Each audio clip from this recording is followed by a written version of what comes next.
All right, sweet. Well, thank you, Shane. So I just graduated from Penn State University, spent 4 years there majoring in advertising, but really focusing on what I did out of the classroom in an entrepreneurial capacity.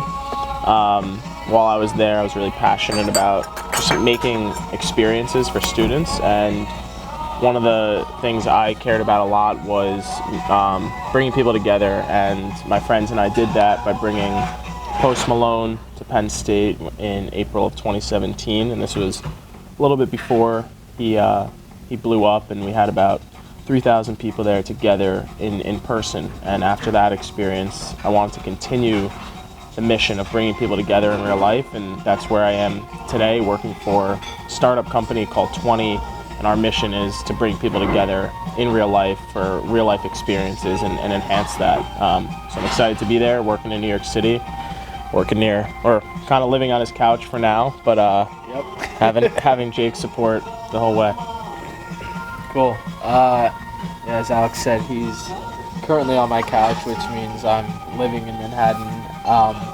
Also graduated from Penn State back in May as a marketing major. I actually originally went to school to be an engineering major. I gave up on that, which I do think about a lot today. I think that I have an engineer's mind, an engineer's background, but I sort of apply those different philosophies to the different things that I do. So like deep down, I really just love to build things, and I was able to transition my ability to build things physically into my ability to build things online, and to build unique experiences for other people. So that began when I taught myself how to start making websites online, and kind of parlayed that with my ability to start creating brands for people. So it wasn't so much creating something that someone could touch, but it was more something that someone could feel emotionally and interact with online. And that's really what I love to do. So right now, I'm currently working at Snapchat, working with some bigger brands on essentially selling themselves on this really unique platform, this communication platform, where typically younger people like myself are all speaking and using not only words to communicate with each other, but pictures and videos. And we're allowing these brands to get right in there, get in front of this audience that they can't reach anywhere else, and get their message out, get their products out, and really service themselves on our platform. So it's kind of come full circle for me, where I've been able to build things on my own, whether that was helping Alex with the Penn State Sports Business Conference, and a website that we built together to help students who are traveling abroad, to helping these bigger brands really get their initiatives out there and sell products. It's interesting, like when we were in high school, I mean, our dad comes from an entrepreneurial background, and I think that definitely plays a role in it. But when we were in high school, our parents like split up, and I remember my sister was at college, and Jake and I were really close, like brothers, but also like best friends. And I think we moved a bunch of times. So like whether it was starting at our garage sale, I mean, I remember it was all of our stuff, but we knew we had to get rid of it. And I remember like that was probably my first sales experience. I just asked my mom for the fanny pack that she had with all the change, and I was like, all right, I'm just gonna start selling stuff. And I loved that feeling of making a transaction. That person on the other end was really happy, and that was probably like the first thing. And then I remember, I mean, in high school, like I worked at a gym, and I was the front desk attendant, and although my job was working the front desk, like a personal trainer was out one day, and they asked me to fill in as a personal trainer. So I just, all right, figured it out and did it. And I think throughout high school, Jake and I leaned on each other. With our parents being split up, like we're gonna figure stuff out on our own, and we're always gonna work together and help each other with whatever that the task is. Yeah, absolutely. I'd say it's the figuring it out mentality, which has helped me be successful and it's helped me like achieve true happiness. And personally, it's not always something that's tied to making a sale or a monetary value, but it's kind of just like giving back to people and being able to help others with the things that I'm good at. It could be something like building my friend's furniture when we move into a new apartment at school, or helping my mom fix her phone when she's having issues. Like, that was kind of always my thing, and something that I was good at, and people would call me and say, hey, like, I need you to help do whatever. I was always kind of the guy to do that. A lot of times it was me asking him to, but it's okay. But that's where I think I get this, like, okay, if I can't figure something out, or if the industry can't figure something out, like, either let's go build it or let's figure out how to do it and get it done. it's interesting because I think personally I'm still searching for the fulfillment, and I'm like, I don't think by any means I'm like fulfilled. I think through the experiences I've had, I've tried to take it like one experience at a time, and like, I don't know, like each experience I try to get something else out of, but I think I'm still trying to figure it out too. Like, I'm working for a company, Jake's working for a company right now. Like, I'm not sure where that will take me 5-10 years. So I don't know if, it's really not fulfilled now, but I think I'm just, I don't know, trying to learn and like figure it out as I go. I definitely don't think I'm fulfilled yet. I think I've had a lot of these minor experiences where I've been able to like see what makes me happy and see what I enjoy doing, but to be honest, unfortunately, like because I'm only 22 years old, like I haven't had the actual time to live out some of the things that make me happy, and a lot of that can be due to like financial pressure or these other like pressures that you have to go and it's like, how do I manage what I'm doing for myself, and how do I manage what I'm doing for others actually in the workplace, and hopefully one day I can make those two mesh. So in the past 2 years, I've had the chance to work at Super Bowl both years in different capacities. And last year in Minneapolis, I was there 10 days before the game, and then on game day, I was assigned to work with a player of the Philadelphia Eagles. And like being in the world of Super Bowl where so many people were coming together, there was a lot of excitement, a lot of events happening, and then leading all the way up to being next to a player who just won the Super Bowl championship. Like that, when I had that feeling on that day, I wanted like more of that. I was like, it's hard, but if I could find that every day or with my job, then that would be close. And then this year, I was back in Atlanta working, and I was in a different role, but when it came down to the end of the game, I was still in a capacity where I was at a really high level, and I was working with one of the top VIP guests of the entire, honestly, the Super Bowl and almost like the world. It was one of the players' wives, and that, like, being in that role where the pressure was really high, the responsibility was really high, and like my brain and I just had so much focus, and I want to be able to take that mindset into an everyday life. And I know it's hard because the Super Bowl's unlike anything else, but now after doing some concerts and events and being part of bigger events, I know that that's what drives me, and I want to keep going from there. I think I'm quite the opposite from you, Alex. You talk about like the Super Bowl being like the pinnacle. It's like everyone's dream is to be on the field at the Super Bowl with these people. I can't say that I actually feel the same way, and I'd want to be there. But I do enjoy being in those high pressure, like intense situations that aren't necessarily on the front scenes. I actually prefer to be kind of behind the scenes in those similar situations. And I think like it's taken me a while to like come to realize that. It's like, okay, there's plenty of things that happen, on the field, and that are like all eyes are on this one thing, but there's a lot going on behind the scenes.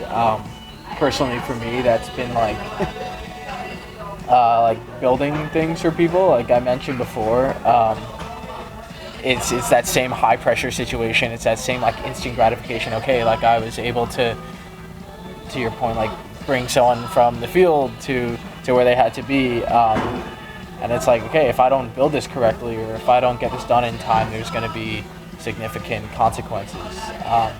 But it's not necessarily something that everyone has their eyes on. It's something that, like, really, personally, I have to deal with in the moment and make sure it gets done. For me, it's tough because I am working at a social media company, but things are just too fake for me right now. I don't care about likes and follows, and it's I feel like the actual like world has come to this point where like that defines how successful you are, which is super frustrating for me. It's like, people are out there telling you need to create content, and we're creating content, but I actually feel like this is a real conversation as opposed to people who create content just putting out fake information, putting the front out of what they really are. That is really frustrating for me, and I understand that all these people are like trying to do good and they're trying to promote themselves, and it's a way to take yourself and build a brand out of it and make money, but personally I'd like to see more authenticity, and that's kind of what like grinds my gears today, at least. I would say this might be more of like on a micro level, but I think it has like macro implications, and I know we just graduated, but I've been back to Penn State this year 3 or 4 times, and I remember one instance specifically. It was like alumni weekend, and it was probably between 30 and 50 people that I had conversations with that were young professionals, so called. Every single one of them was talking about their job and their profession in a negative way. I hate my job. My job sucks. I can't believe I have to go to work on Monday.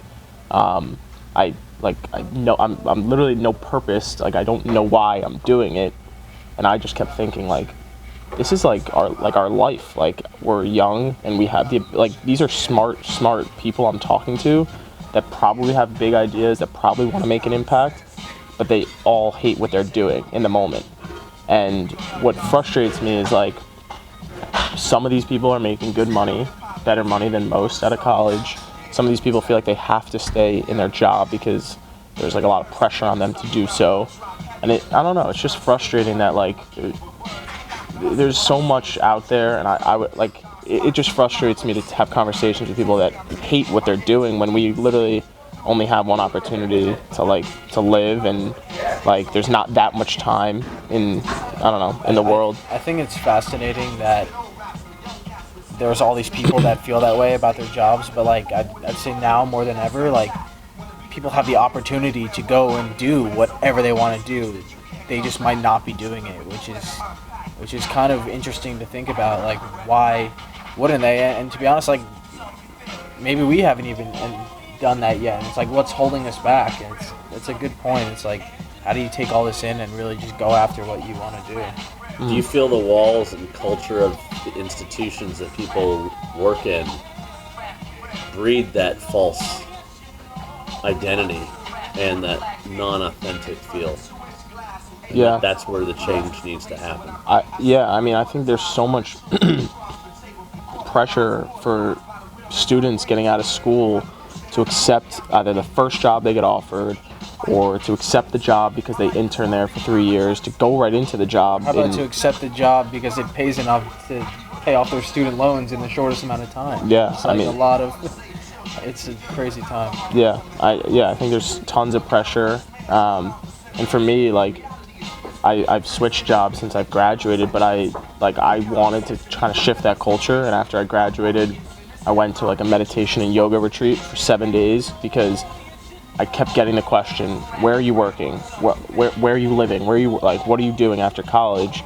And I felt like I was constantly on my phone and just like in the thick of things, and never just took a second for myself. And I went, no computer, no phone, for 7 days to get like almost like a reset, because everyone says, oh, welcome to the real world. Me, I was like, I feel like I've been living in the real world since, I don't even, like, high school. It's been a long time in the real world. That, like, why right when you graduate is there this like, all right, you're gonna be at your desk for the next 40 years, better live it up now. That's not how I want to live life. I want every day to be like awesome, hanging out with like, I don't know, people like you and people that actually want to make a difference and impact. There's a lot of different groups that I think, Jake and I have had the same friends for a while, and we have a lot of like friend groups, and I really enjoy spending time with like majority of them. But then I would say within the friends that I have, there's people that think more similar to me, and like when I'm with them, it's like, all right, like we're not just like, I don't know, we're really thinking about how we can make a difference, and like what are you doing, or like it's like different conversations that are, and I could feel the the difference like instantly being in a Yeah. room with those people versus kind of the norm like you're talking about. Yeah. I think it's easy to see in someone kind of like, are they a good person deep down? Like it's something that it's people that I vibe with kind of give off immediately, and I can sense that, and I really like I actively seek those people out because I know that those are the people that I want to be around. We've talked about this, like that you're an average of the 5 people you spend the most time around, and that's something I take pretty seriously. It's like, okay, there's only so much time, like who can I surround myself with that's like-minded to myself, that's going to challenge me, that's smarter than me, but also someone who's just like good deep down. And it's a struggle to find people like that, and it's also a struggle to balance those types of people with other people that maybe aren't like-minded and necessarily do good, because we all need some balance in our lives. Just to piggyback on that, I think honestly the most important thing for me is hanging out with positive people versus negative people. And I think like my closest friends are the ones that if I fail or if I make a mistake, they're there for me no matter what. And if I'm trying to do something, they're there for me and they're going to give me honest feedback. They're going to like give me support when I need it, versus some people that want to shoot every idea down or like actually want you to fail almost. And I think eliminating the negativity in a room, whichever room you're in, can make like a really big difference. Yeah, I've actually noticed that in the workplace too, which is kind of frustrating. I actually worked at a company right out of school, and it was a media agency, and it's kind of like understood in the media industry as a whole. It's like, okay, we're all on the wrong side of things, and like this job sucks, and this job is easy for people to get, and they don't pay you anything because anyone can do it. And I went into this job trying to like not hear all that negative energy. I was like, okay, I'm gonna go into this and kill it. And then I actually went there, and these are the conversations that I was overhearing people talk about. It's like, oh, like when are we gonna leave? Like, I can't believe they've been here for this long. Like, what are they still doing here? And it's like just a lot of like banter about just negativity. To your point, it's like, how could you work in an environment like that with all this negativity? How can you be productive and feel good about the things you're doing and the work you're doing if there's this negative energy happening all around? Another thing I would say is like, it's kind of a cliche, but it matters. I think relationships is everything. And in college, I spent a lot of time like networking, reaching out to alumni at Penn State, like email, phone call, then try to meet them in person, creating opportunities to bring multiple people together, and like whether it's like a professional helping me as a student or introducing professionals to each other from Penn State. And I was so, I would say the two things I was like passionate and persistent about that. Like I wanted to meet as many people, and as a student, someone once told me this, is like, you have a lot of leverage to reach out to anyone that you want to talk to. And if you shift the conversation, instead of saying I need a job and I want to work after school, like shift it to say like I want to learn about what you do. I want to learn more about how you got to where you are today. And I would do those conversations like multiple times a week, and every person had something different, and I would just kind of absorb all of that and take it in. And then the last thing is like the relationships you have, like you won't feel like the immediate effect of them like right away, but if you continue to like manage them, I think is more important than creating them. Over time you'll see the value in them, and that will be with you forever, honestly.